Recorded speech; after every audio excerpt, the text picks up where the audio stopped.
boa tarde. Damos as boas-vindas a todos os que quiseram associar-se a esta sessão especial, muito especial, de apresentação de um dos volumes das obras pioneiras da cultura portuguesa que aqui é lançado. Queremos dar de forma muito particular as boas-vindas ao Sr. Presidente da Fundação para a Ciência e Tecnologia, o Sr. Professor Paulo Ferrão, que aceitou amavelmente estar hoje connosco para prestigiar esta sessão e, ao mesmo tempo, marcar também a ligação e o apoio aos centros de investigação que se associaram para promover, com os seus diretores e investigadores, este projeto que envolve muitos centros do nosso país.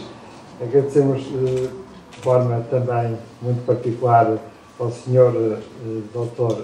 Alexandre Quintanilha o facto de ser disponibilizado para apresentar a obra hoje como especialista e conhecedor nesta área de saber, como especialista na área da botânica, também da física, e portanto estamos aqui num centro adequado precisamente àquilo que é o seu projeto e a sua formação.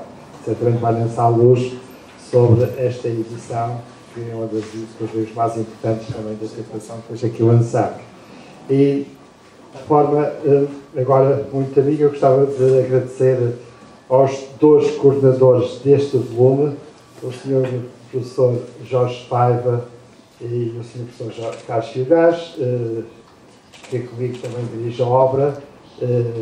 Ao Sr. Professor Jorge Paiva agradeço pelo seu saber e disponibilidade para partilhar nesta obra a preparação deste volume, esta novíssima edição dos colóquios, o que é portanto, uma edição que se tornará uma referência devido ao seu contributo decisivo, e ao Carlos Filhás também colaborou nesta edição, mas que aqui é também o diretor do projeto comigo e que nos acolhe neste maravilhoso Rómulo, Centro Ciência Viva, já nos acolheu muitas sessões e que comigo tem alavancado este projeto de forma persistente e dedicada numa cooperação entre as ciências ditas duras e as humanidades, que nós aqui os dois representamos, e tentamos agregar um conjunto significativo de investigadores que se juntaram num diálogo que já leva cerca de 7, 8 anos e que ele conduziu à preparação deste projeto. Não esqueçamos que este projeto envolve mais de 200 investigadores, coordenadores e consultores das diferentes universidades do nosso país, das mais diversas áreas científicas, em que, a partir desse diálogo, dessa partilha científica e a partir de uma ideia inicial que foi apresentada à equipa, pelo Carlos Filhás e por mim, começámos então a fazer esse mega levantamento, essa operação científica de selecionar, identificar, classificar e depois eleger aquelas que nós consideramos as obras pioneiras da língua e da cultura portuguesas e que mostra durante 7 séculos de história o processo de fixação e afirmação da língua portuguesa como língua de cultura, de ciência, de arte, até que ela se afirmou no século XVI e XVII como língua global. Portanto, estas obras ilustram precisamente esse longo processo e acaba por ser uma biblioteca fundamental das fontes da língua e da cultura portuguesa, envolvendo de forma absolutamente inédita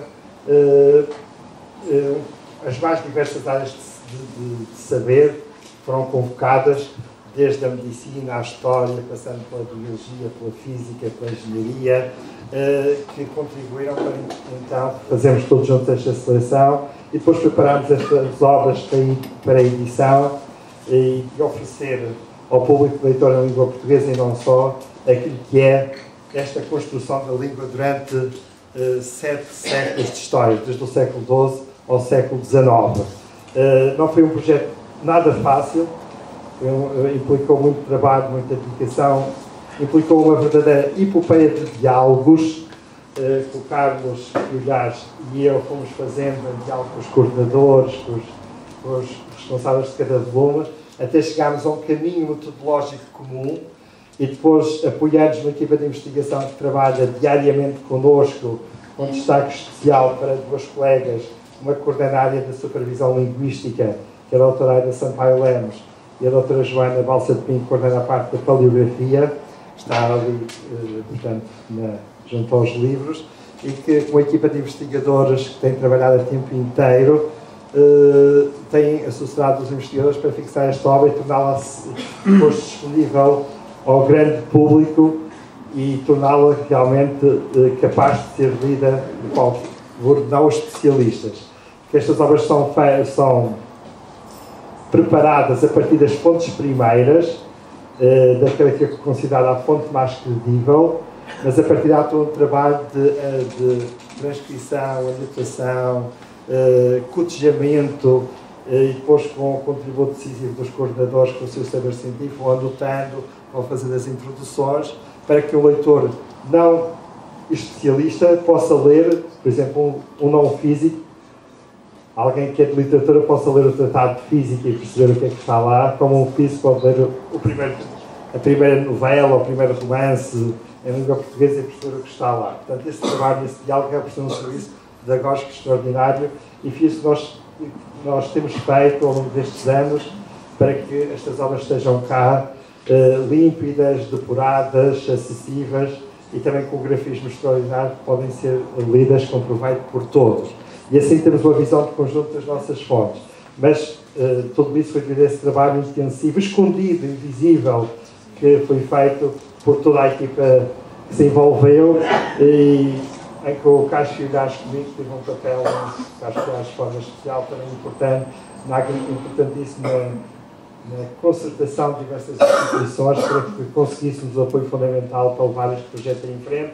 Com um projeto destes, todos percebemos a importância dele, mas é um projeto, do ponto de vista científico, de não é daqueles projetos que facilmente captem apoios e financiamento para poder levá-lo a cabo.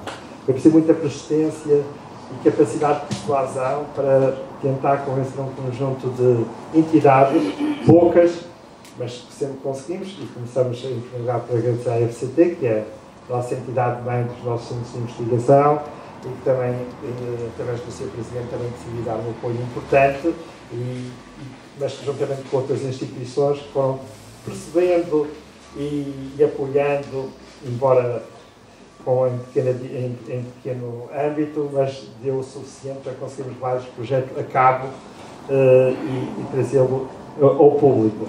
E, portanto, este agradecimento que nós queremos fazer a todos aqueles que, na equipa, desde os coordenadores aos investigadores, acreditaram no projeto, não desistiram, mantiveram-se nestes anos, porque é um trabalho que não se faz de um ano para o outro, são mais de 7 anos de trabalho para que o projeto esteja cá, esteja a dar frutos.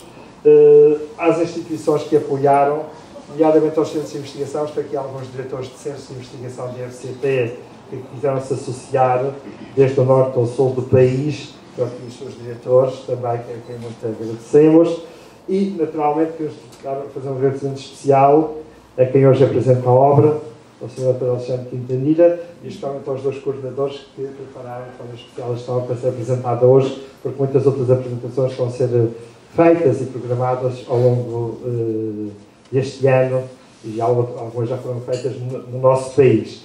E, portanto, este agradecimento que nós, em nome da Comissão, da grande equipa que prepara estas obras que queremos fazer, faço este agradecimento em nome do Carlos Filhais e em meu nome, e esperar que esta sessão seja uma oportunidade para aprofundar e conhecer uma das obras pioneiras que há aqui apresentado. Primeiro, tratado de botânica.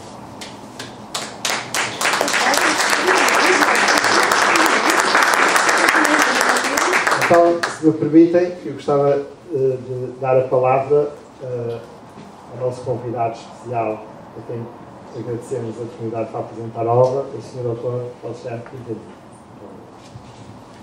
Muito obrigado. Eu gostava de... Eu tenho notas e, portanto, se não se importa, vou permanecer sentado enquanto falo para poder acompanhar com aquilo que as notas que eu tomo. Em primeiro lugar, gostava de agradecer ao Carlos Filhais o convite para estar aqui hoje. É com muito gosto que estou aqui. É com muito gosto por variadíssimas razões.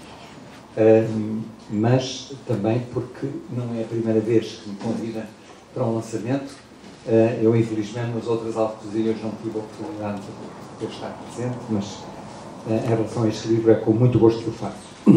Também gostava de referir que dá-me um prazer muito especial ter aqui o Paulo Serrano connosco, porque eu percebi que ele é um dos mecenas principais, ou pelo menos a Fundação Ciência e Teatologia é uma das mecenas desta obra de 30 volumes que está planeada. Eu não sei se já saíram os 30 volumes todos, ainda faltam 10. E, portanto, também agradecer a presença dele, dar os parabéns a esta iniciativa, às obras pioneiras da cultura portuguesa, que tem como direção o José Eduardo Franco e o Carlos Filhares. Eu também percebi que isto é feito sobre a égide da Reitoria da Universidade Aberta e da Reitoria da Universidade de Coimbra. É importante referir estes nomes porque são instituições que merecem o nosso respeito por esta iniciativa. As instituições promotoras são a Universidade Aberta e a Universidade de Coimbra. Temos uma série de instituições científicas coordenadoras e os mecenas principais são a Fundação Carlos de Gulbenkian, a Fundação de Ciência e Tecnologia e o Ministério da Educação. Eu fiz questão de referir isto porque não é muito comum nós termos várias entidades com interesses e objetivos diferentes juntarem-se para promoverem um trabalho multidisciplinar, como já foi claramente evidenciado aqui, em que envolve conhecimentos de muitas pessoas e de muitos centros de investigação, muitos investigadores, muitas pessoas que contribuíram para este trabalho. Trabalho que ainda não está totalmente acabado, mas que é impressionante. A ideia, quando o Carlos falou da primeira vez de que estavam a pensar em fazer este trabalho, eu fiquei surpreendido, fiquei muito agradavelmente surpreendido, porque nos dá a conhecer, dá ao mundo e aos portugueses a conhecer obras que muitas delas, provavelmente, a maior parte dos portugueses não conhecem e ouviram falar, e aqui têm a oportunidade de as conhecer melhor. Depois, também gostava de vos dizer que, para mim, é um gosto muito especial falar do Garcia de Horta. E foi por isso que eu também aceitei estar aqui convosco, porque eu acho que o Garcia de Horta tem a sua figura, aquilo que ele representa e o trabalho que ele fez são de uma importância inquestionável naquilo que foi a Renascença e a Renascença em Portugal.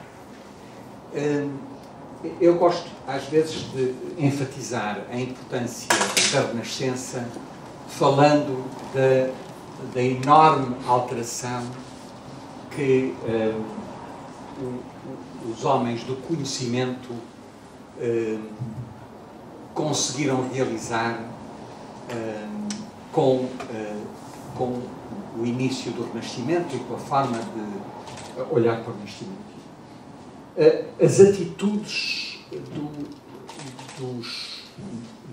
das pessoas que se debruçavam sobre aquilo que era o conhecimento naquela época sofreu uma alteração dramática com o Renascimento.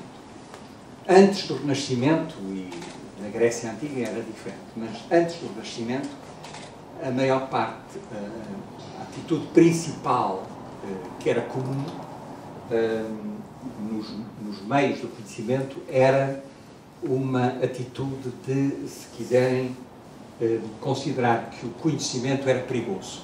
O conhecimento, em princípio, ou devia pertencer só a uma pequenina elite, ou então era perigoso e devia ser castigado. E há inúmeros exemplos disso, né? Desde mitos antigos, o Prometeu que rouba o fogo aos deuses para dar ao homem e que é amarrado a uma rocha e tem uma águia que vem comer o fígado todos os dias porque teve a ousadia de comunicar o conhecimento do fogo aos seres humanos. E é uma história fantástica porque é uma história que tem 5.000 anos e o fígado é dos poucos órgãos que nós temos que regenera rapidamente e, portanto, a possibilidade da águia lá ir regularmente comer um bocadinho mais estava a crescer e, portanto, não é... Como é que os gregos sabiam disso, eu não sei. Depois temos a história da irmã dele, da Pandora, não é? Que abre a caixa e saem de lá os males todos que a Terra conhece e, portanto, novamente castigada, porque queria saber o que estava dentro da caixa. Mas não somos únicos. O Ícaro, que quer voar um pouco mais alto do que o pai e quer saber como é que se voa mais alto e aquilo derrete e ele cai e morre. O Orfeu, que olha para trás, quer saber o que é que está ali atrás e a Eurídice é transformada num bloco de sal. O Adão e Eva é talvez a história mais conhecida, que comem fruto da árvore do conhecimento do bem e do mal. E acontece essa coisa muito simples, serem corridos do paraíso para sempre. E, portanto, é um castigo severo. É um castigo... eu, se calhar, gosto, mas estar no paraíso não é propriamente o que eu andava à procura, mas, de qualquer maneira, não é um castigo simpático. Não é? E depois temos o grande pensador, o grande Santo Agostinho, que considerava a curiosidade como o pior dos pecados dos seres humanos. Era tão mau que nem sequer estava na lista dos pecados principais. Era extra em relação aos pecados principais.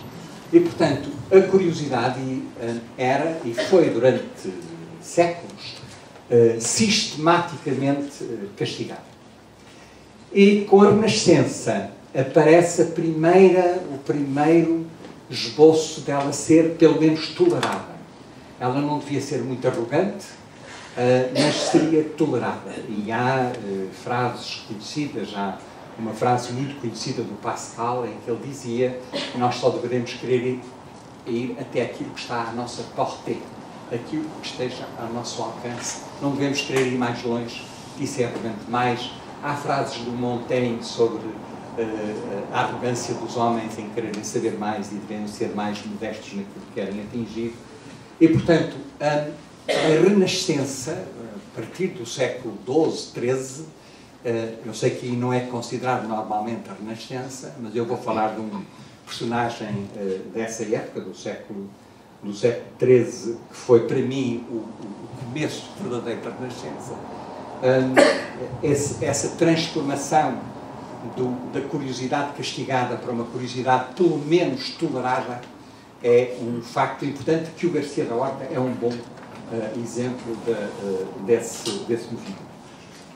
Os principais nomes do século XIV, do século XV, digamos, do século XV, XVI, na Europa são conhecidos.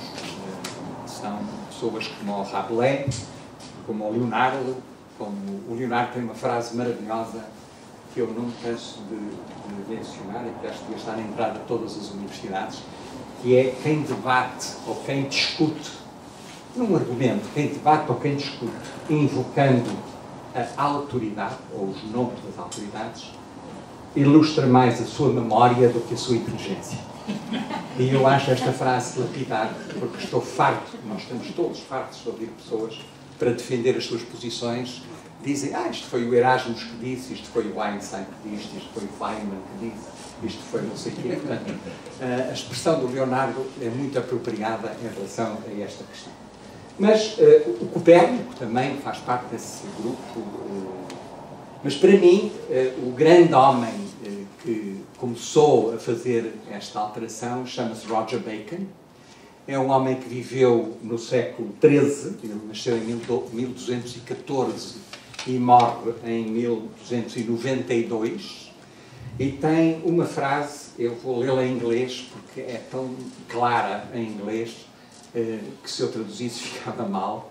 Ele diz: reasoning draws on a conclusion, but does not make the conclusion certain unless the mind discovers it by the path of experience.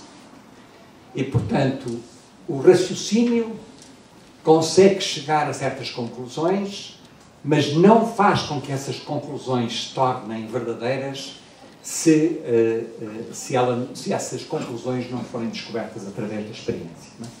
Isto é o princípio do conhecimento através da curiosidade, da imaginação e da experiência. Não é? É nós fazermos uma pergunta, imaginarmos uma resposta e depois testarmos essa resposta através da experiência. E para mim o Roger Bacon é um desses fundadores daquilo que eu considero ser o início deste movimento de é tudo muito bonito a gente pensar, pode criar os argumentos e criar as teorias que quiser, mas no fundo só aquilo que é experimentado e é testado verdadeiramente é que se pode considerar como um conhecimento adquirido.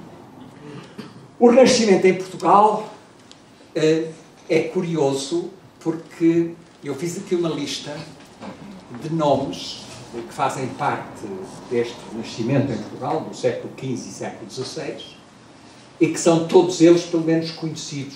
Nós conhecemos estes nomes.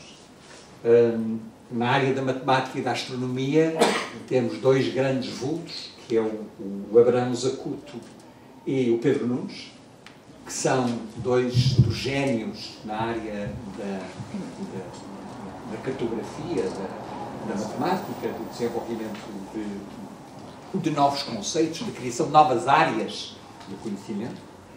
Na medicina e na área das plantas medicinais e na farmacopeia temos o Garcia de Horta, obviamente, que é o nosso autor de hoje para conversar, mas temos também o Cristóvão da Costa, que continuou o trabalho de Garcia da Horta na Índia, depois dele falecer, portanto, foi para a Índia e continuou o trabalho, e o Amato Lusitano, que também teve um papel muito importante, até na área das neurociências. Uma coisa curiosa, porque ele interessou-se, a gente não costuma pensar que as neurociências começaram há tanto tempo, mas ele trabalhou nessa área.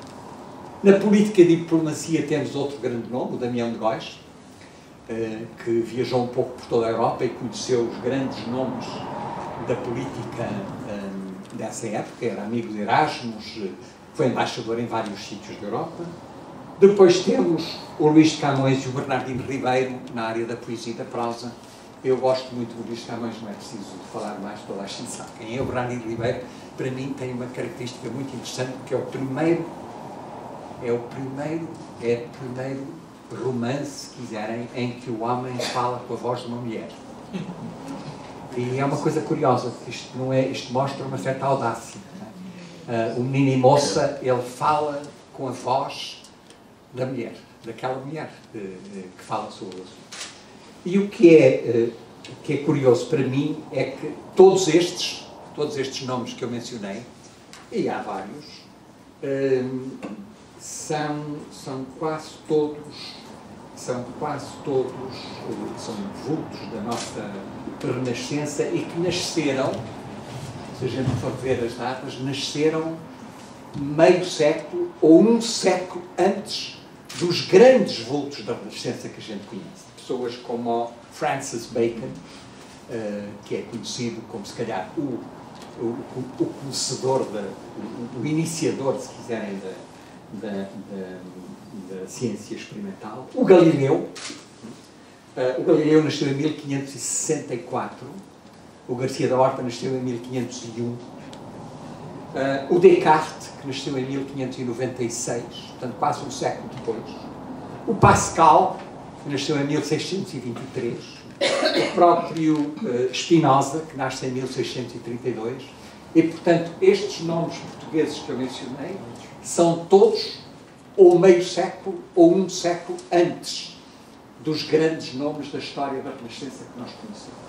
E eu acho que é curioso que nós não damos valor a isso, não percebemos que o Garcia da Horta estava a fazer experiências um século antes do Galileu. E a gente considera o Galileu como digamos, o iniciador da ciência experimental nessa área. Ou muitos outros destes nomes que eu aqui mencionei. E agora vem a parte menos feliz da história. Quase todos estes nomes que eu mencionei, portugueses, quase todos foram perseguidos pela Inquisição. Quase todos. E não era por serem cristãos novos. Muitos eram, mas outros não eram. O Damião de Góis não era um cristão novo, mas a maioria dos outros foram perseguidos. Foram condenados, foram encarcerados, foram torturados pela Inquisição, que foi estabelecida em Portugal em 1536 e, portanto, não é de espantar que o Garcia da Horta tenha ido para a Índia para tentar evitar ser perseguido pela Inquisição uns anos antes do estabelecimento da Inquisição em Portugal, mas que depois foi iniciada em Goa, em 1960, a pedido do Francisco Xavier, que é quem pede ao Papa que a Inquisição seja instituída e que seja iniciada em Goa, na Índia Portuguesa, e que foi instituída 6 ou 7 anos depois do Francisco Xavier morrer. Portanto, não foi durante o tempo dele, foi uns anos depois de ele morrer. E todos estes indivíduos tiveram encontros, eu não gostaria de usar adjetivos muito qualificativos, mas encontros difíceis, entre aspas, com a Inquisição e com a Inquisição não só em Portugal, como também na Índia. É claro que depois a Inquisição também foi exportada para outros pontos do globo, mas o primeiro salto foi para Goa. E estes nomes que eu mencionei fazem parte daquilo que alguns chamam os senhores do desterro de Portugal. Os senhores que nas décadas 30 e 40 do século XVI saíram de Portugal para muitos sítios diferentes, para Antuérpia, para Ferrara, para muitos outros sítios, e que incluem pessoas como o Amato Lusitano, que já ouvimos falar, o Diogo Pires, Duarte Gomes, Luís Nunes, Manuel Reinel, Duarte Pinel, que é conhecido também como Abraão Usca, e foram uma debandada enorme de pessoas. Foi o tal brain drain do século XVI, da qual nós levamos e ainda estamos a ver se recuperamos, porque leva muitos séculos a serem recuperados. Qual foi, até que ponto é que a Inquisição teve um papel importante na Índia portuguesa? O principal alvo da Inquisição portuguesa na Índia foram os hindus, e começaram pelos brahmanes, porque eram a classe mais educada e, portanto, eles achavam que se conseguissem convencer os brahmanes a se converterem, que depois o resto da população seguia total. Mas neste processo houve para aí, os números variam entre 600 e 900 templos hindus que foram destruídos, foram queimados, foram completamente arrasados durante este período. Mas também o segundo mais afetado foram os maiontanos. Quer dizer, porque não sei se lembram, mas aquela parte da Índia tinha sido conquistada por islâmicos. E, aliás, para Portugal tomar conta de Goa, teve que ir a pedir ajuda aos hindus, que não gostavam nada que os maometanos estivessem lá, e, portanto, a ocupação de Goa foi feita com a ajuda dos hindus, dos principados hindus que ali estavam. Mas também perseguiram os protestantes, perseguiram um grupo muito interessante de cristãos, os chamados cristãos de São Tomé, que eram aqueles que acreditavam numa parte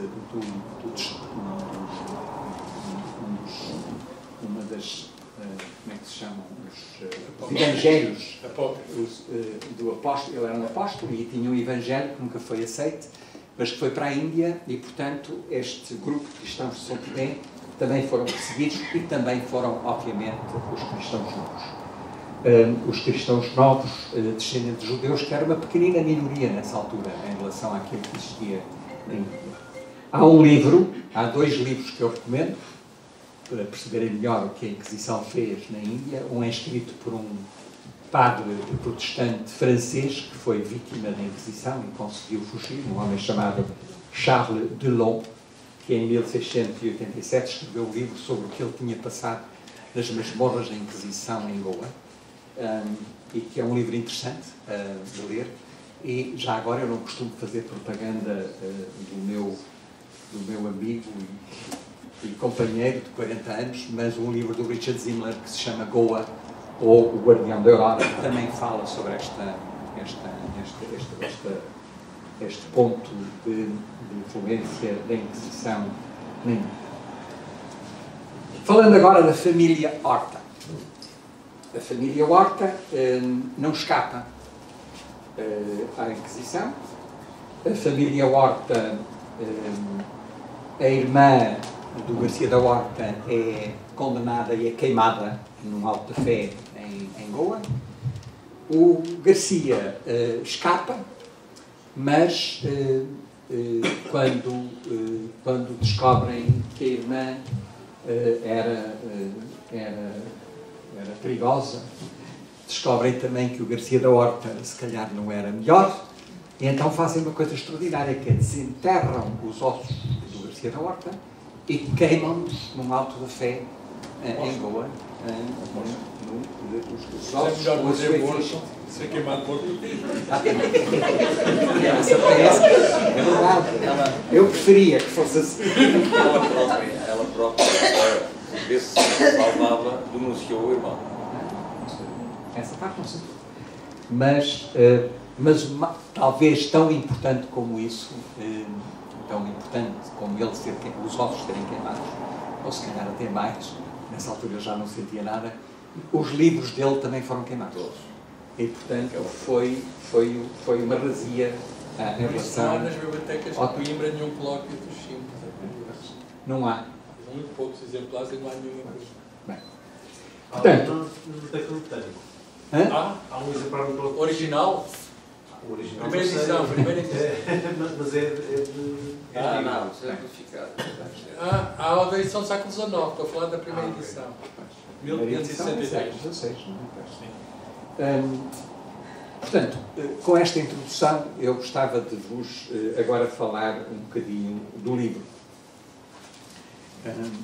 Porque já perceberam porque é que eu também quis vir aqui falar sobre esta obra, porque acho que é uma obra que mostra que Portugal podia ter tido um futuro muito diferente daquele que teve se nós não tivéssemos tido 300 anos de Inquisição em Portugal, com um breve período de 4 ou 5 anos, como aquele de Pombal, em que as coisas foram menos severas. Isto é um livro belíssimo. Acho que a coordenação do Carlos Figueiras e do Jorge Paiva, e com todas as pessoas que contribuíram para este livro, publicado pelo Círculo de Leitores, devem ser agradecidas, porque realmente é uma obra que fica para a história de Portugal e a história daquilo que foram os grandes nomes portugueses. E eu, em vez de falar do livro, gostava de vos ler algumas partes, não muitas, poucas, também para vos dar um sabor daquilo que é o livro. O Jorge Paiva, que é botânico, nobody's perfect, não é? O meu pai também era, portanto é com muito gosto Que eu conheci, pessoal. é muito gosto que eu estou. Ele também sofreu algumas perseguições, mas não da Inquisição. Foram outras perseguições. Bem forte. Mas o Jorge Paiva faz uma introdução a este livro onde a gente percebe que ele até conhece ou sabe o que é que todas estas plantas que são aqui mencionadas são. Eu não sei, não é? Portanto, faço confiança naquilo que o Jorge Paiva diz. Mas há aqui dois pequenos textos na introdução que eu gostava de vos ler. Diz Jorge Paiva: Garcia de Horta teve a virtude de ser o primeiro europeu que observou, estudou e experimentou clinicamente plantas medicinais asiáticas in loco, publicando uma obra, Os Colóquios, inédita e marcante, não baseada nas obras clássicas gregas, voltamos, não baseada nas autoridades, que o Leonardo tinha dificuldade em engolir, não é? Portanto, não baseada nas obras clássicas gregas, particularmente na obra de Dioscórides, como era comum na Europa. Naquela altura, as pessoas, para terem serem lidas, tinham que mencionar o São Tomás de Aquino, o Pitágoras, Além disso, estando na Índia, eu acho esta parte muito interessante, Garcia de Horta teve contacto direto com as medicinas ayurvédica e chinesa, bem como os clínicos indianos e chineses. Portanto, ele falava daquilo que conhecia, não falava daquilo que leu, falava daquilo que ele conheceu. Pena foi que não tivesse publicado a sua obra em latim, o idioma científico da época e do conhecimento de todos que praticavam qualquer ciência em qualquer medicina na Europa. Aliás, não sei se se lembram que uma das coisas que Lutero fez foi também publicar a Bíblia, não em latim, mas em alemão, que é para as pessoas poderem ler. Mas eu não tenho... Sei porque que ele não publicou isso em latim. Ok, mas já vai-se explicar. Segundo ele, isto é o que tu dizes aqui, segundo ele, embora tivesse iniciado a escrita dos colóquios em latim, resolveu escrever em português, pois assim a obra seria acessível a um maior número de pessoas na Índia, que era o que mais lhe interessava. Isto é revolucionário. A gente não presta suficiente importância a isto, mas ele queria que o livro fosse lido pelas pessoas, que, pelo menos aquelas que sabiam ler. Nem todas sabiam ler. Porque cá nem ia chegar o livro.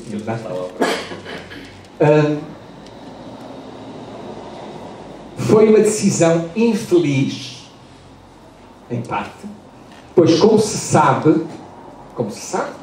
tu sabias, eu não sabia, Jules Charles de L'Écluse, tomando conhecimento da obra de Garcia de Horta durante a sua viagem de um ano por Espanha e Portugal, resolveu publicar uma tradução de grande parte dos colóquios, referindo com seriedade que disso se tratava e não de uma obra da sua autoria. Contudo, esta tradução, que foi publicada em 1567, apenas 4 anos após a edição em português dos colóquios, passou a ser mais conhecida e citada do que a edição de Garcia de Horta. E, portanto, o facto de que ele, ao querer chegar a um número muito maior de pessoas, ter perdido a oportunidade de ficar conhecido para a história como o primeiro editor, eu acho esta parte da história de Garcia da Horta absolutamente espantosa. Depois há aqui uma outra, e o Jorge já nos vai explicar mais sobre o assunto, já percebi. Depois há uma outra parte, eu também não sei se vocês sabem, que este livro tem, o Garcia da Horta era amigo do Luís de Camões. E, portanto, um dos primeiros poemas que o Luís de Camões escreveu está aqui. Foi posto na primeira edição do livro de Garcia da Horta, que é uma coincidência. Eu não sabia, acho isto uma coisa espantosa. E o Camões faz muitas vezes referência a conhecimentos que saíram do livro de Garcia da Horta. Ele diz que Camões refere-se às ditas, diz o Jorge, às ditas propriedades afrodisíacas do coco, é um coco das Maldivas, que agora é conhecido aqui, e que é que trazes aí para mostrar às pessoas muito bem. E depois eu não continuo a história, porque depois é um bocadinho mais detalhado sobre o afrodisíaco no processo. Mas mais à frente ele diz que atualmente o cânhamo da Índia continua a ser utilizado em medicina, pois entre os canabinoides que elabora, o canabidiol e o canabinol, assim como o ácido tetrahidrocannabinólico e até o tetrahidrocanabinol, isto é difícil de dizer, eu não sou químico, não é? Tem aplicações medicinais. Aliás, o cânhamo é cultivado desde épocas pré-históricas devido aos seus atributos medicinais e psicotrópicos. E por ter um caule bastante fibroso, foi utilizado mais tarde no fabrico de papel e na indústria têxtil. E as sementes, por serem oleosas, foram utilizadas na alimentação e produção de óleo. Portanto, o mencionar de várias substâncias que são utilizadas como, entre aspas, afrodisíacos e com impactos a nível psico nosso, já é debatido no tempo do Garcia da Horta e das plantas que ele aqui descreve no processo. Já agora, uma das coisas que eu também não sabia é que eu nunca tinha percebido muito bem porque é que isto se chamava colóquio dos simples. Eu jogava que os simples era eu. Não, quer dizer, dos simples era para simples, como eu, que sabem muito sobre o assunto do processo. E não tem nada a ver. Os simples, está aqui explicado, são substâncias de origem animal ou mineral usadas na preparação de medicamentos. Eu tenho a certeza que a grande maioria de vocês não sabiam isto. Não é? Quem é que sabia isto? Duas pessoas, três, quatro. Já sabiam. Eu sou mesmo simples. Mas, portanto, esta ideia de escrever um livro que trata, no fundo, não só das plantas, mas da forma como os medicamentos são preparados para depois serem utilizados, utilizando pedras preciosas e coisas no género, as misturas que se fabricavam, é uma história interessante. E eu agora gostava de vos ler, só para falar um bocadinho do livro, de 3 dos colóquios que aqui estão. Colóquio número 8, que é sobre o Bang, e que... É o Bang, não é? Não é o Bang, não é o Big Bang, é o Bang. Não é? Outra coisa que, para aqueles que não conhecem, este livro é feito na forma de diálogo. Ele está a falar com várias pessoas. Há uma pessoa principal, que é o urbano, mas depois há pessoas que vêm visitar, e portanto ele faz isto na forma de diálogo. E então o urbano, num dos diálogos, diz: não sei a diferença que há. O urbano é a pessoa, isto é quase como Platão, não é? Quer dizer, o urbano é uma figura que é inventada para estar no diálogo. Não sei a diferença que há entre o que chamam Bang e o que se diz anfião, porque pode ser que tudo seja um, pois que vos vejo, quando vituperais algum servo, chamai-lhe Bang, e outras vezes anfião, e por isso queria saber qual é cada um, e como se faz, e para que se usa cada um. E diz o Garcia da Horta: o anfião é o que chamamos ópio, e dele vos direi a seu tempo. E agora vos satisfarei com dizer-vos que a coisa é o Bang, Chilete, a árvore e a semente. Antónia, dá cá o que mandei trazer. Fala com a criada que vai buscar. Pois, essa é real. Vai buscar. E, portanto, ele discute o que é e discute os efeitos do Bang e destrói a ideia de que o Bang possa ser um afrodisíaco. Ele diz: não é um afrodisíaco, é uma substância que afeta a nossa forma de estar. E ele diz, o Van faz esses efeitos que tu descrevestes de prazer em todos. E ele responde: pode ser que nos acostumados a ele que os fará assim, mas eu vi um português chocarreiro que comigo foi a Balagate há muito tempo e comeu uma talhada ou duas desse electuário e de noite esteve bêbado gracioso e nas falas em extremo e no testamento que fazia. E, porém, era triste no chorar e nas mágoas que dizia. Quer dizer que para si mostrava ter tristeza e grande enjoamento. E às pessoas que o viam ou ouviam provocava riso, como faz um bêbado saudoso. Eu acho esta descrição muito pessoal, muito simpática. Eu confesso que não sei o que é um chocarreiro. Em português, chocarreiro, há aqui a explicação, mas eu nunca tinha ouvido esse nome. Quem é que já sabia, quem é que já ouviu falar em chocarreiro? Também há poucas pessoas que sabem o que é um chocarreiro. Pessoas simples. Os outros. O colóquio 10º tem um título muito interessante. Eu gostei, porque acho que isto também faz parte da sua capacidade literária do Garcia da Lapa. Porque o colóquio 10 diz o seguinte, que é acerca do ber, que são as maçãs que cá usamos, e dos brindões, e dos nomes e apelidos dos reis e senhores destas terras. E é colóquio que não serve de coisa alguma. Este colóquio, que é o 10º colóquio, não serve de coisa alguma, de física. Mas põe-se aqui a pedimento do doutor Ruano para dar passatempo aos que em Espanha morrerem. Para os simples de Espanha morrerem. E assim se trata também do enxadrez e das suas peças. Portanto, ele transfere para aqui o xadrez, a forma como o xadrez, o que é que significa, porque é que os reis têm aquilo que as figuras que fizessem no xadrez. E finalmente deixem-me falar de um colóquio 55 em que ele fala de incenso e de mirra. Isto obviamente lembra a Bíblia, não é? Quer dizer, foram os reis que trouxeram incenso e mirra para o jovem Jesus que tinha acabado de nascer.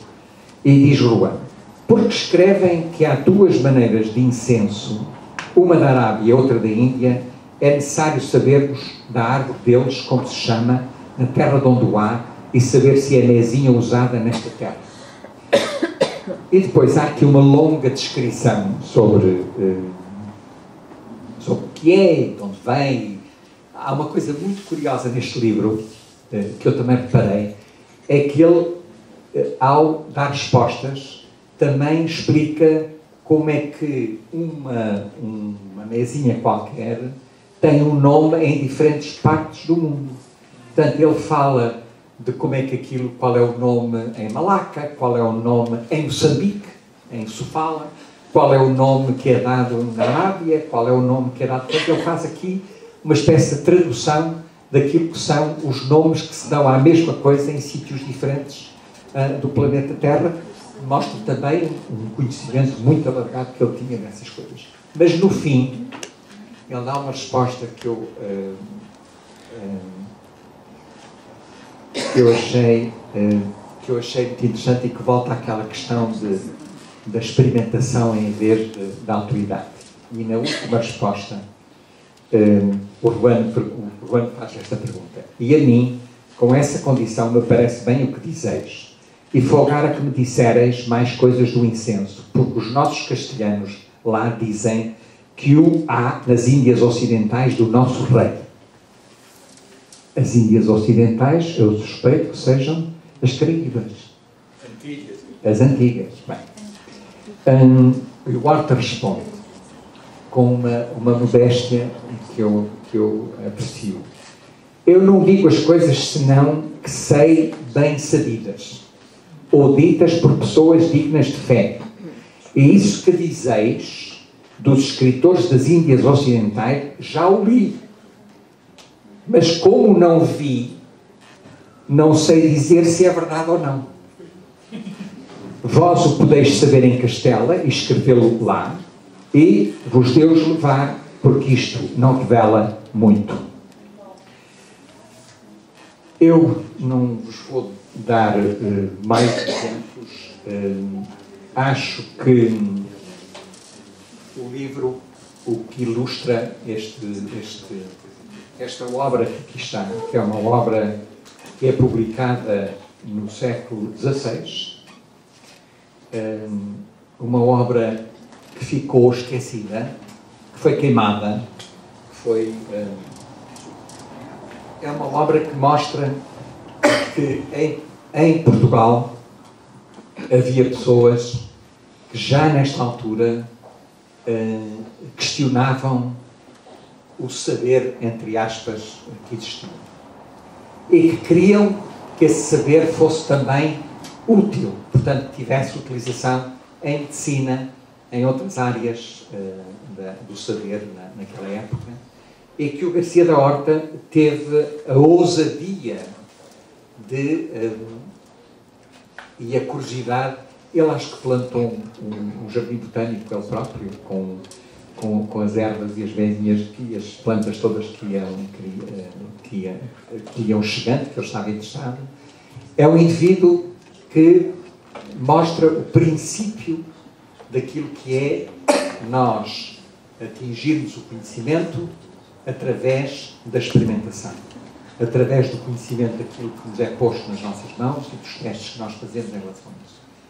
É um homem extraordinário, porque ele faz isto sem qualquer inspiração, quer que seja. Nós não sabemos o que é que o levou a fazer, o que é que o levou a ir nesta direção, e portanto eu só gostava de acabar dizendo os parabéns outra vez, porque eu acho que isto é um livro que marca o início de uma nova era em Portugal, baseada num conhecimento que se obtém através da experimentação e da curiosidade e da imaginação que ele utilizava. Muito obrigado.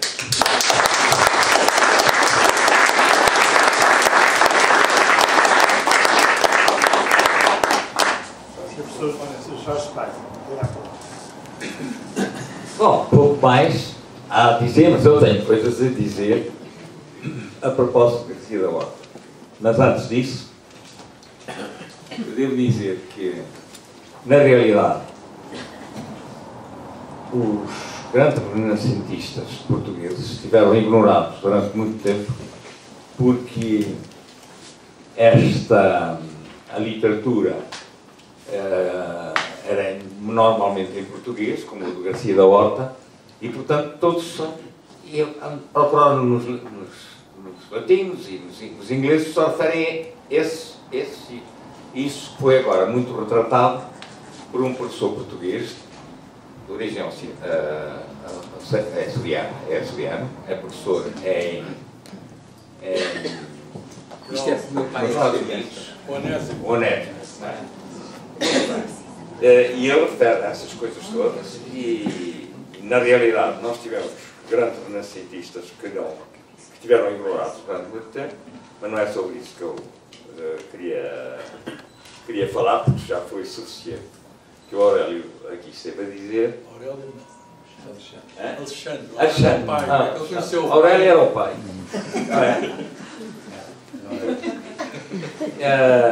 Bom, mas eu também tenho aqui tudo apontadinho, mas não vale a pena estar só vou referir algumas coisas. Primeiro, porque é que o Garcia da Horta escreveu em português? Revolução Mundial. Ele dá essa explicação, mas ele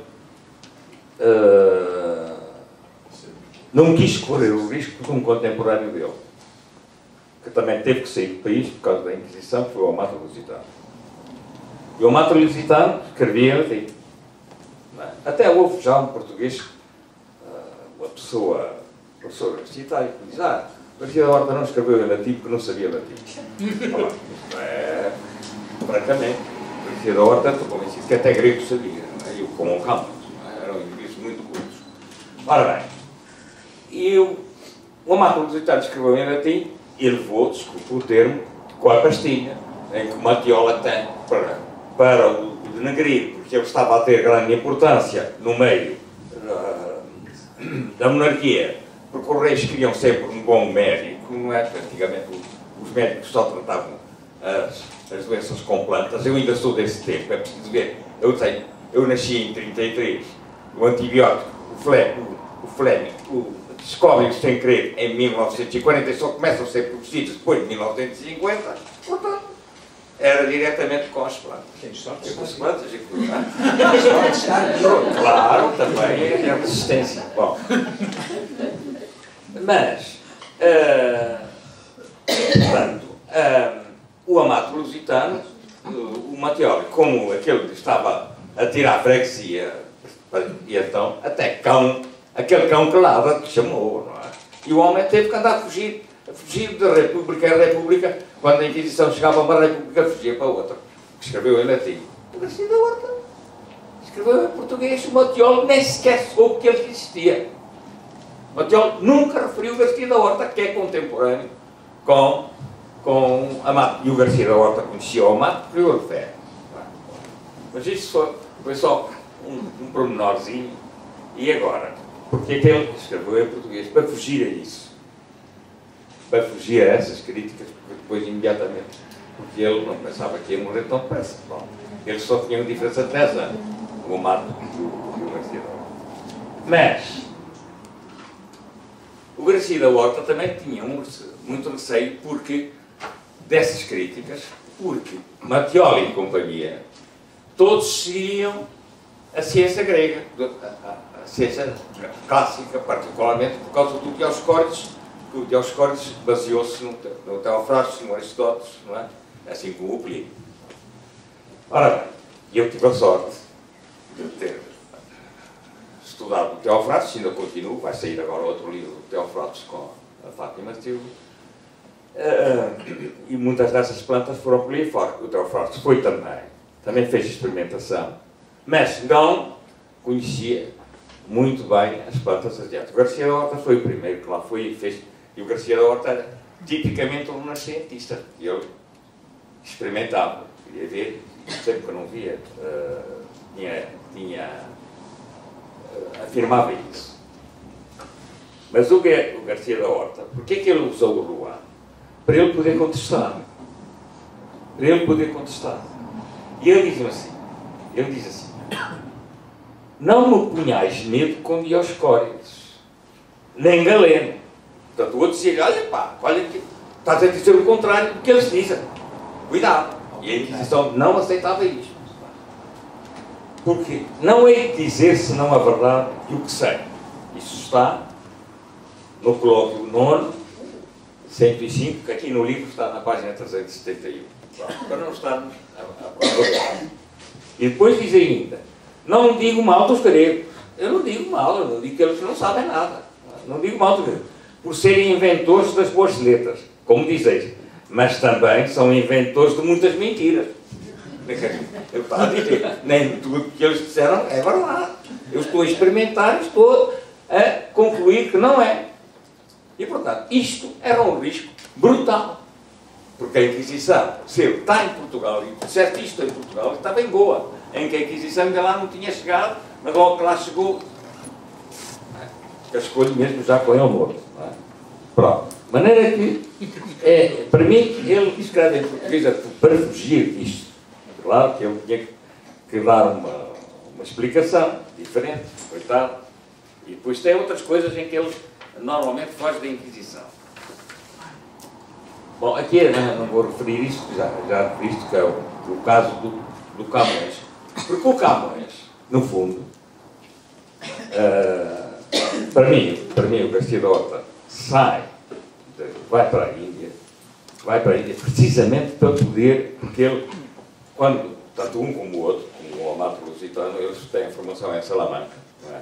E portanto, em Salamanca todos seguiam a medicina, portanto, a clássica grega, é tudo baseado no Dioscórides e Teofrastos e Aristóteles.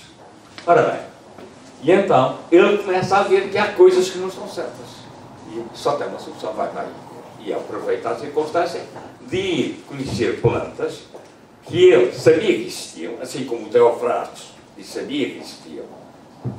Já chegavam, os árabes já traziam essas coisas de lá. E ele chegou lá e viu, e quando ele não as via, ele dizia: olha, eu não creio bem, eu não me recordo agora aqui qual é o colóquio, mas há um colóquio em que ele está a falar da cânfora, não é? E que lhe dizem: há uma cânfora em Bornéu, mas eu não sei, já vi o pau, mas eu não sei se isto é bem cânfora. É que realmente é uma planta que tem aroma da cânfora, mas não é uma laurácea, não é uma canforeira. É uma família completamente diferente, que é um Driobalanops. E o que é engraçado é que no fundo, não vou agora aqui procurar razões também que levaram Camões aí para Goa, que ele tentou ir antes. Ele conhece o Garcia da Horta lá, porque eles lá faziam uma coisa que os ingleses ainda fazem atualmente, são as societies, para conversar sobre as coisas que vão fazer. E o Camões, não há dúvida nenhuma, toda hoje ninguém duvida disso, que tinha conversas com o Garcia da Horta e devia conhecer. E a maioria das plantas que o Camões cita nas Lusíadas, que são escritas lá, é baseado no Jardim do Garcia da Horta, nas conversas que tem com o Garcia da Horta, até inclusivamente refere a esta planta do Bornéu. É uma coisa brutal. Então, a dúvida que o Garcia da Horta punha, ele põe também nos Lusíadas. Os Lusíadas só têm 2 episódios que não realmente fogem das plantas asiáticas, das plantas que o Garcia da Horta duvidava, que são os episódios que eu costumo chamar os episódios do love. É o episódio da Inês de Castro, em que ele cita as plantas que ele conheceu cá no tempo em que estava apaixonado, e o episódio da Ilha dos Amores, que a Ilha dos Amores é uma invenção dele, e as plantas que lá estão são todas as plantas que ele conheceu aqui na sua infância, exceto lá os citrinos. Porquê é que ele fala nos citrinos? Porque eu lá diz na Ilha dos Amores, que os limões são e nos sonetos mas nos Lusíadas é que os limões que eram Virgínias tetas imitando, vai logo, foste logo para essa área. E portanto ele mostra bem nesse poema que tem no início que na realidade era muito amigo do Garcia da Horta e conversava muito com ele. Agora, há aqui, tu falaste nas plantas afrodisíacas, que o Garcia da Horta não acreditava. Mas há uma planta que sempre foi considerada afrodisíaca, ainda hoje é vendida em Seychelles como uma planta afrodisíaca, até agora fazem um licor, e que o Garcia da Horta não podia dizer que era afrodisíaca, senão a Inquisição dava. E o Camões também não podia dizer. Mas o Camões diz isso usando aquilo que ele chamava as suas derivações. Foi uma coisa que me doeu muito, as derivações do Camões, porque eu odiava os Lusíadas, como umas deram a procurar uma oração, e depois o fim, o diabo, são as derivações do Camões. Qual é a planta? E agora, a planta é o coco das Maldivas, que eles estavam convencidos que era nas Maldivas, não é? E o Camões cantou no canto 10º, não é? E que diz: nas Ilhas Maldivas nasce a planta do profundo das águas soberanas, que jogavam, né, porque aquilo, só um pouco aparecia sobrandante nas Maldivas, mas ele era nas Seychelles, cujo pomo contra o veneno urgente é tido por antídoto excelente. E se nós formos ver o Garcia da Horta, o Ruano, a certa altura, diz-lhe, isto é muito fácil eu chegar aí, na página 155, porque isto interessa, que referir-vos isto no colóquio do coco, a certa altura, desculpem demorar um bocadinho, mas eu estou muito interessado em ver isto. À procura do coco. Não. Só há muita gente interessada nessa planta. Já percebeu? Mas É é o do engraçado coco das porque o mãos. Camões foi lá através do Garcia Barros. Tal coco. Tens aqui uma nota. Fui eu que pus a nota. É que só lá aqui. Só um minuto.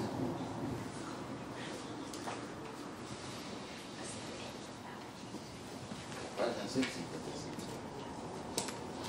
Estou a procurar aqui uma nota intrapaginal. Está. Tá. É que acho que a nota intrapaginal deve ser aqui do filho. Acho que é aqui. Diz o Ruano. Disseram-me que a rainha, que era a Dona Catarina da Áustria, que teve 9 filhos. Nenhum chegou a rei, morreram todos, não é? E Nossa Senhora mandava todos os anos por este coco, quer dizer, a rainha pedia todos os anos que lhe levassem ao coco. Portanto, diz do Ruano. E, portanto, não me negueis que é bom para a peçonha. Não me negue que isto não é medicinal. Não é? Ora, o Garcia da Horta diz assim, quando eles disserem, querer-lo-ei, afirmá-lo-ei mais, mas agora não o vi. Quer dizer, ele não acreditava que era medicinal, porque ele era considerado que era afrodisíaco. E eu estou convencido que a rainha o mandava vir porque ele era afrodisíaco. E porquê que o coco era afrodisíaco? Está aqui, está aqui. O coco está aqui. Atenção, isto vai ser de partir o coco. Não, o coco é a maior semente do mundo, pesa 20 kg, mas agora não pesa 20 kg, está seco. Eu pensei que era uma bola de rugby. Não, cuidado com esse já, é por aqui, que está seco. Ora bem, isto de facto aqui ao vivo. Tá. E então, o coco é afrodisíaco porque lembra. Vem das Maldivas. É, Olhem aqui. lembra a forma pélvica do corpo feminino de uma mulher. De maneira que punham isto em cima da mesinha de cabeceira, o rei era afrodisíaco. Não havia YouTube. É claro que o Camões refere que é afrodisíaco, mas usando as suas inferências, as suas derivações. Não é? Diz ele numa redondinha: da palma se escreve e canta, ser tão dura, palma, palmeira, que é o do povo, ser tão dura e tão forçosa que pena não o quebrante, mas antes de resolução, com ele mais se levanta, ele quer. Depois há um soneto que já li de algumas pessoas que este soneto foi escrito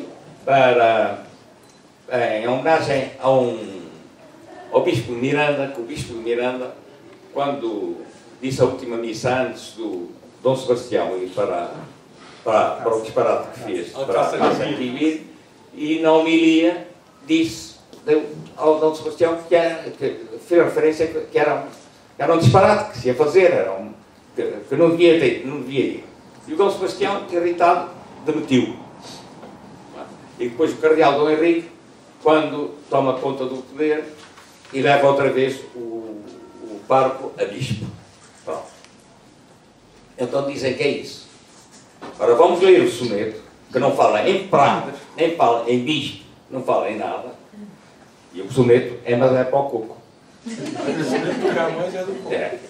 Depois que viu Cibele o corpo humano do famoso Átis, portanto, ela viu o corpo do Átis e ficou estabelecida.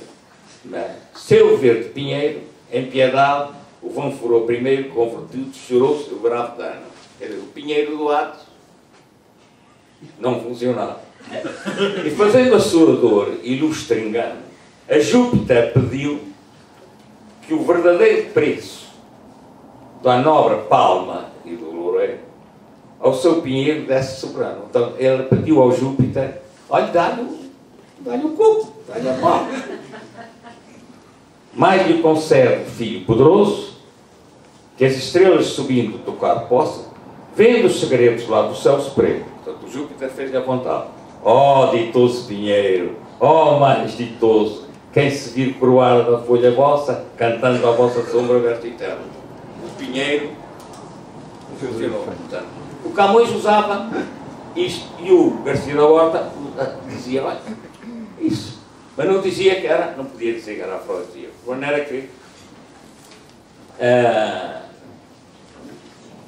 aqui está a tal coisa que o Camões diz. Olha que banda as ilhas que se esmaltam da vária cor e tal, e diz-me aqui assim. Olha também Borneo, onde não faltam lágrimas do licor para o lado enxuto, das árvores que cânfora é chamado.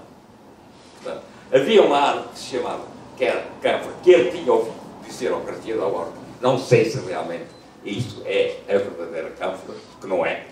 Não é? E portanto, o que é que o Camões cita? Eram conversas que tinham. E você vai ver isto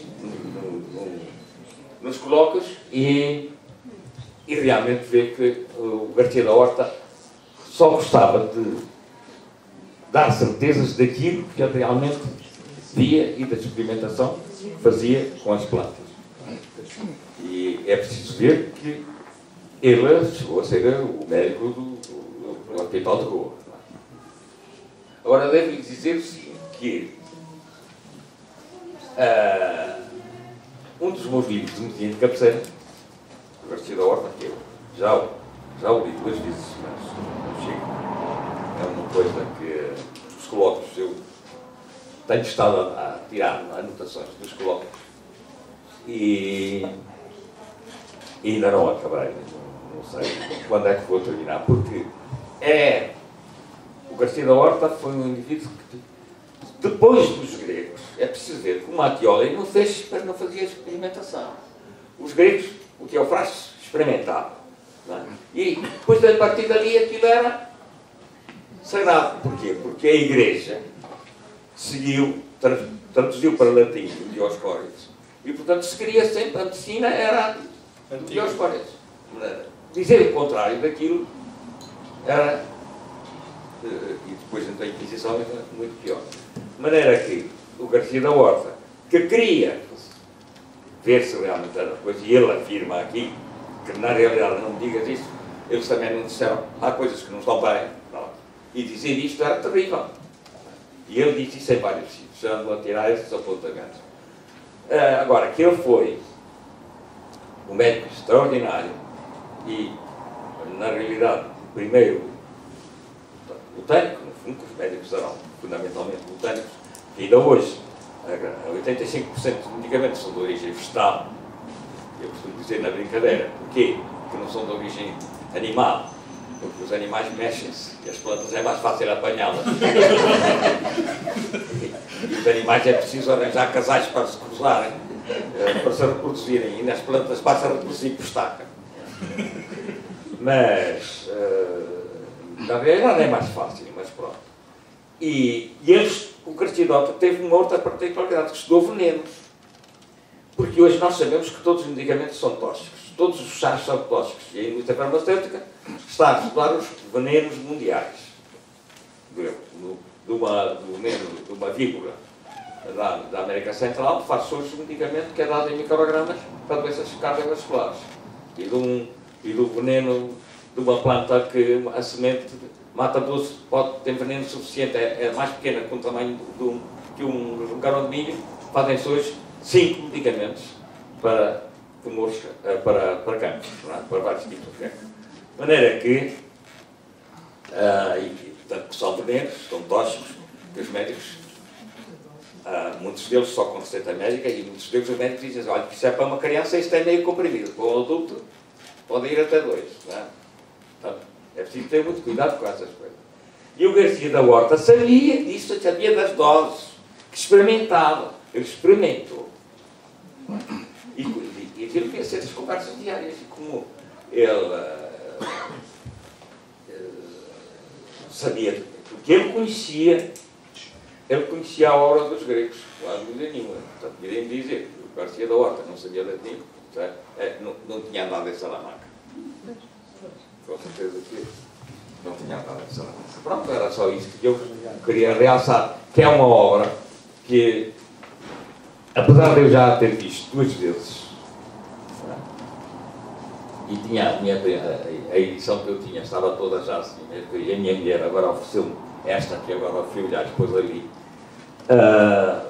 porque está muito manuseada e ainda não acabei de conhecer, de ter a capacidade de apreender todo o conhecimento que Garcia da Horta tinha naquela época, que é excepcional. É muito superior ao do Amata Lusitano. O Amata Lusitano, a certa altura, deve ter tido medo, eu sei, deve ter tido medo. E o próprio Garcia da Horta também tem, já no fim, já tem receio. Mas, e na realidade, como disse aqui o Alexandre, isto travou muito o conhecimento em Portugal. Mas esses foram nas citistas do Garcia da Horta e o Amata Lusitano, mas particularmente do Garcia da Horta, porque o Garcia da Horta foi um indivíduo que fez muita experimentação, muita. E é preciso também, para mim, é o primeiro botânico que estuda plantas tropicais. Não é o primeiro botânico. E o primeiro botânico que colhe plantas na África Oriental é um português, o Padre Loureiro.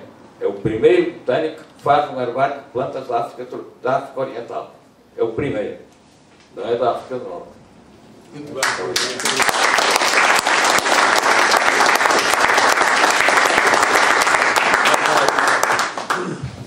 Boa tarde, já tudo foi dito, de modo que não tenho muito mais a acrescentar. Mas tenho de dizer quanto me é grato estar aqui na vossa companhia, todos vós, do José Eduardo Franco, que é o autor desta generosa ideia, que é a ideia que eu, enfim, à minha modesta escala, ajudo a aumentar, a chegar a todo lado.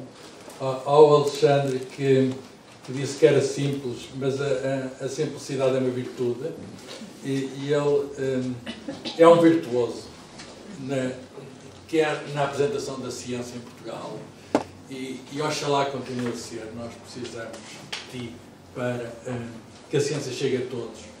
E na posição, enfim, onde estás, eu tenho a certeza que é um sítio onde esperamos mais e onde esperamos que a ciência jorre também dali e vai continuar a jorrar. O Jorge Paiva, como já viram, é uma pessoa sapientíssima. Quer dizer, eu nunca vi ninguém que soubesse tanto sobre um assunto. mas o assunto dele não é só as plantas, ele sabe o Camões todo. Isto de facto é muito raro, haver uma pessoa que sabe tudo, indo buscar as coisas que são laterais e combinando tudo, que essa é que é a ordem de saber. Ainda por cima está aqui hoje, apesar de ter dito que nunca vai a apresentações de livros, de modo que é também um gesto de generosidade estar aqui connosco. Ao Dr. Paulo Ferrão, porque eu sei que ele não vai a muitas apresentações de livros, porque, dito de uma maneira muito simples, lá está a palavra, tem outras coisas que serão mais importantes, mas hoje é muito gratificante tê-los connosco neste livro, porque valoriza com certeza o livro, ter aqui um representante dos principais mecenas, e foi um apoio muito generoso, e que, eu devo dizer uma coisa, quando falei com ele sobre esse assunto, ele respondia imediatamente. Às vezes havia percalços, a coisa não vinha logo, e eu queixava-me, ele sabe que eu de vez em quando queixo, mas era extraordinário. Logo a seguir tinha um telefonema a dizer, já vai ser, e eu acreditei. E obrigado por esse apoio. Obrigado também em nome do Rómulo, porque o Rómulo só existe porque tem estas pessoas que são bolseiras da Fundação para a Ciência e Tecnologia. Portanto, no dia em que a Fundação Ciência e Tecnologia deixar de apoiar com estes bolseiros, isto é o problema, digamos, também da ciência em Portugal. No dia em que esta forma de apoio não existir, eu pergunto-me como é que continuará a ciência em Portugal. E, portanto, esperemos também que continue. Enfim, eu sei que estão próximos, São Bento e a FCT, que estão sítios próximos, mas que se entendam, que estejam próximos não apenas fisicamente, e que façam com que a ciência em Portugal prossiga. Sobre a obra, já foi quase tudo dito, mas só três apontamentos. Primeiro, o Camões. Isto é uma coincidência, pensem bem nisto. O nosso poeta mais importante, o Fernando Pessoa que me perdoa, mas o nosso poeta mais importante está no mesmo sítio do mundo, do planeta, na mesma época do vasto tempo, com um dos nossos maiores cientistas. Quer dizer, não é ter sorte, não é ter sorte o Camões, e o outro também, já agora que lhe fez o prefácio, eles deviam ter ido, eu vou simplificar, deviam ter ido aos copos os dois, deviam ter qual era a bebida, ao bocado de coco, ou qualquer coisa. Faz-me aí um prefácio que eu tenho aí um livro. Testar o afrodisíaco. Exatamente. E então, descreve-me aí um prefácio. Ele fez o prefácio em verso. E são, de facto, os meus versos. Portanto, como é que a obra maior de poesia da poesia portuguesa começa, de algum modo, os Lusíadas, começa, enfim, de algum modo, na mesma pena do indivíduo que faz a introdução da obra maior da ciência portuguesa. Quer dizer, não acham que é uma coincidência criativa? Segundo, a língua portuguesa. Ele, de facto, escreve em português. O Charles Lecluse, o tal médico, eu tenho aqui a edição, enfim, facsimile este tem a vantagem de ser ilustrada, que é a edição do Charles Lecluse, do francês. Aqui, nesta edição, chama-lhe o Carlos Clusio, que é muito melhor. Carlos Clusio. É muito interessante. Ele passa por Lisboa e encontra aquele exemplar. E ele não sabia português. Achou aquilo tão interessante, mesmo não sabendo a língua, que foi aprender português para trazer para latim. E vejam que na altura em que não se escrevia ciência em português, o Galileu havia de escrever italiano só passados 50 anos. Não, o latim era tão importante que eles latinizavam os nomes. Exatamente. O Carlos Clusio vai pôr este livro a circular pelos centros internacionais. Vai pôr este livro a ser citado. Ele disse quem é, mas faz umas alterações. Mas eu ouvi dizer que apareceu para a edição do Garcia da Horta em francês, porque eles achavam que Horta é com H, que chamaram de Jardin. Isso é uma tradução engraçada. Garcia de Jardin. Por falar em francês, o Bloco dos Simples tem uma edição contemporânea em francês, como tem edições em inglês por outras palavras. Não pensem que isto é um livro que só interessa aos portugueses ou que só interessa a Portugal. Isto é uma edição Colloque des Simples, em francês é Simple, e de Drogue de Lande, e isto saiu numa prestigiada editora, Tesouros de Actes Sud, saiu em 2004. E agora é uma edição em espanhol, muito recente. É uma edição muito recente em espanhol. Só dizer uma coisa, só uma coisa muito ligeira. É que parece que não é necessário continuar a estudar os colóquios. Pois eu aqui indico uma planta, uma só, jamais, que eu nunca tinha sido identificada. Por acaso eu consegui identificar, mas porquê? Porque tenho mais conhecimento do que tinha o ficário na altura. Não é? Só mais nada. Falando no ficário, esta edição, que enfim que se integra nestas obras pioneiras da cultura portuguesa, que vão buscar o ADN da cultura portuguesa e a cultura, são as sementes, para usar uma imagem botânica, são as sementes, de qual nós somos todos frutos. A ciência e a cultura portuguesa vêm dessas pequenas sementes. E nasce a cultura e a ciência nasce, e a ciência é parte da cultura, como é óbvio, nasce com a língua. Por outras palavras, a língua portuguesa cresce com novos vocábulos, com novas expressões, por causa do novo conhecimento. E foi assim com qualquer língua, e foi assim em português muito antes de outras línguas. Muito antes, sei lá, hoje sabemos que, por exemplo, a palavra descoberta, que apareceu a partir, tem um étimo latino, mas apareceu a partir do latim, primeiro em português do que em inglês ou em alemão. Porquê? Porque descobrimos primeiro, era preciso uma palavra para o ato de descobrir da descoberta geográfica. E, portanto, eu quero tirar o chapéu ao Zé Eduardo Franco e todas as pessoas que trabalham com ele, porque eles conseguem pôr aqui em Portugal à disposição de todos, está ali na mesa ao lado, obras que estavam, eu não diria esquecidas, mas só sabidas por alguns. E estar só sabido por algum é estar esquecido. Estes livros existiam em 2 volumes, As Colóquias dos Símbolos, mas era da imprensa nacional a reedição em facsímil do século XIX. É esse que está nas bibliotecas. A reedição em facsímil do século XIX, o codificário, era um bibliófilo de gabinete, era um botânico de gabinete, muito curioso, lia os dicionários e pensava que sabia de plantas. Não sabe, como o nosso amigo Jorge Paiva, que ele sabe mesmo de plantas. Não é só dos livros, ele vai a São Tomé, ele vai à Arábia, ele correu a Timor, ele corre todo o mundo. Quando ele não está cá, a gente sabe que está no outro lado do mundo a apanhar plantas.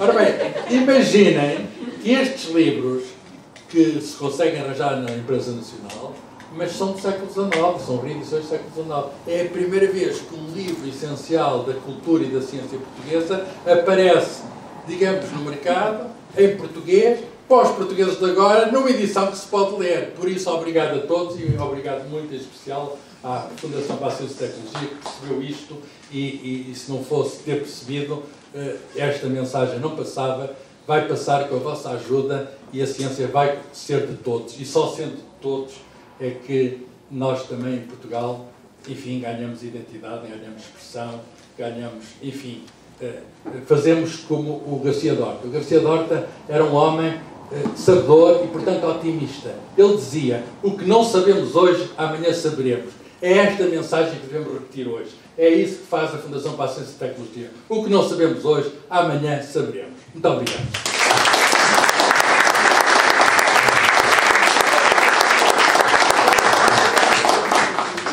Eu tenho apenas agora que agradecer muito este convite e de dizer, de facto, muito sinceramente, o bom que é estar aqui em Coimbra, estar entre amigos, entre cientistas e, muito particularmente, entre ousados descobridores que, de facto, redescobriram estas obras pioneiras e que ficou bem claro o seu papel.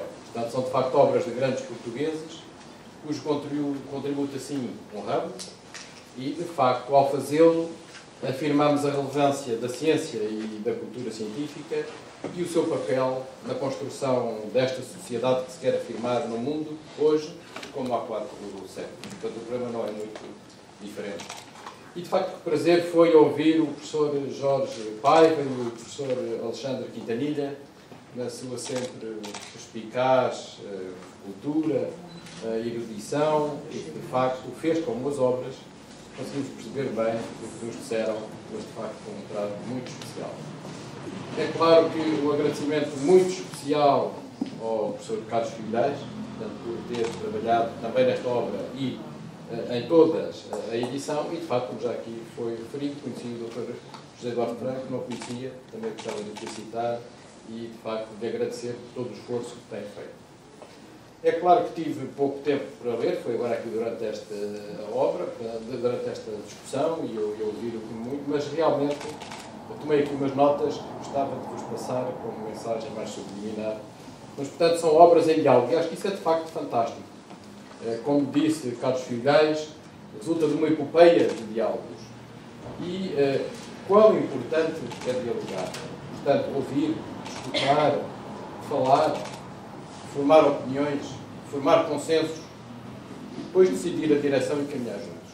Isto é muito importante e todos os dias leio este como uma das principais missões que tenho. E por isso estou aqui muito feliz e, digamos, dei com certeza mais uns passos muito importantes para este aprofundamento.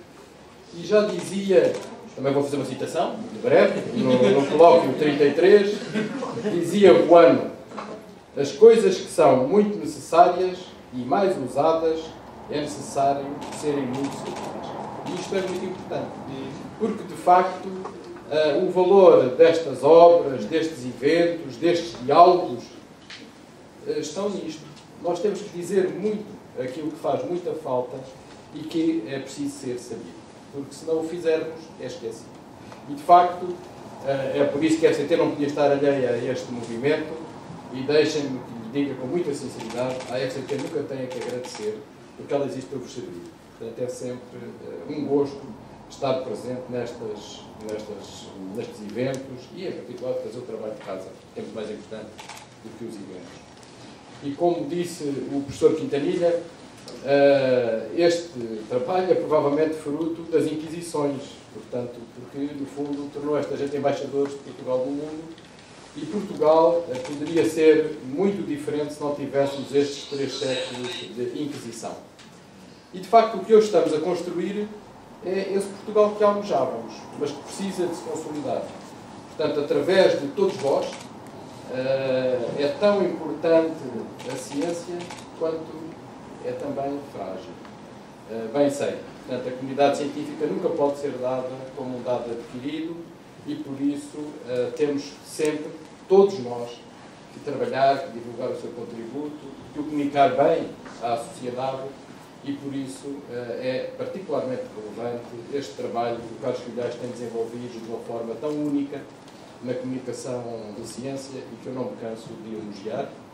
E também, naturalmente, peço desculpa, não falar para o professor António Quintanilha, que até se tornou político para promover a ciência. E isso é, de facto, um esforço notável e que lhe devemos muito. Eu sei o quanto devemos.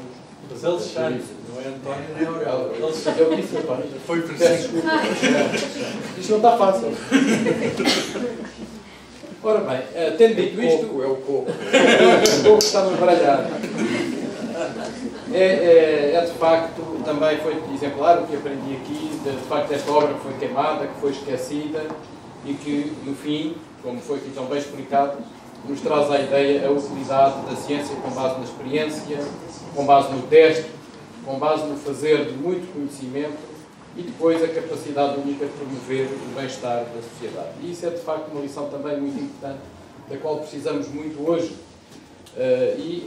Estamos seguramente muito mais preparados para o fazer, todos nos dizem que temos a melhor geração, a mais bem educada que alguma vez tivemos, mas naturalmente temos que acarinhar e, portanto, em particular, dedicar grande esforço a essa jovem comunidade. Também estamos muito empenhados, por exemplo, nesta lógica do emprego científico e dignificar as carreiras científicas, mas claro que o esforço da ciência e os desafios que são verdadeiramente internacionais não estão ganhos, porque a sua voz ainda não chega a todos. Não é preciso ir mais longe do que, por exemplo, perceber o que ainda hoje se não diz, por exemplo, das alterações climáticas, e o que se não faz para as combater. E por isso é provavelmente necessário voltar a comunicar com estas metáforas que trocavam Garcia de Horta e Luís de Camões para conseguirmos chegar mais longe. De facto, a história repete-se sempre, e hoje, como no tempo de Garcia de Horta, há que construir este diálogo da ciência, em que as pessoas estejam envolvidas, sejam dela parte, percebam e dela beneficiem, porque, de facto, só assim teremos o apoio delas que, portanto, necessitamos. Mas isso não se faz, de facto, sem iniciativas tão novas como esta. Portanto, neste contexto de ciência viva, também é bom realçar, e feita pela viva voz, tão sapiente, tão conhecedora, que hoje falou. E depois, por ter uma casa cheia. E por isso, o sucesso de todos estes eventos deve-se a ter as casas cheias, a ter as pessoas a participar, a ajudar a construir, a ajudar a propagar este conhecimento. E por isso o que tenho a dizer é muito obrigado a todos, saio daqui de facto muito feliz, muito sensibilizado e diria talvez a propósito, viva o Rómulo e portanto viva esta Casa da Ciência para nós a todos.